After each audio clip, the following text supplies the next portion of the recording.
घरे अखंड दीप जलाई आमे पूजा करि परिबा ना नाही। घरे अखंड दीप जलाई आमे पूजा करि परिबा। आउ घरे जदि लगातार 21 दिन पर्यंत अखंड दीप लागे सेही घर मध्य को नकारात्मक शक्ति प्रवेश करि परिबो नाही।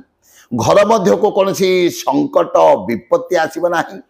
सर्व देवादेवींकर सत्ता से घर भितर रही थाए एवं ठाकुरंकर आशीर्वाद सबु बेले से घर ऊपर रही थाए।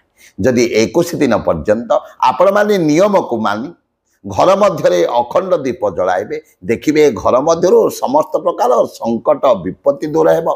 माँ लक्ष्मींकर आशीर्वाद सबु बेले से घर ऊपर रहिबो। से घर मध्य के केबे मध्य धनर अभाव रहिबो।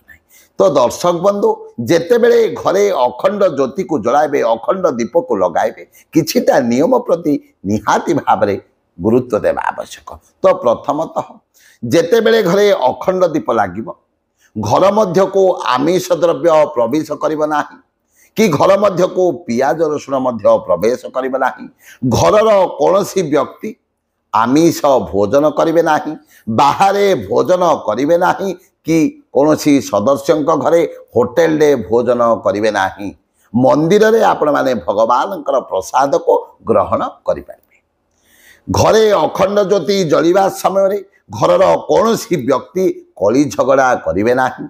आउ समस्ते ब्रह्मचर्य व्रत को निहाती भाव में पालन कले एही अखंड दीप लागिबार सार्थकता लाभ हेब। ठाकुरंकर आशीर्वाद आपणक घर उपरे रहिबो। सर्व देवादेवींकर कृपा आपणक घर उपरे रहिबो।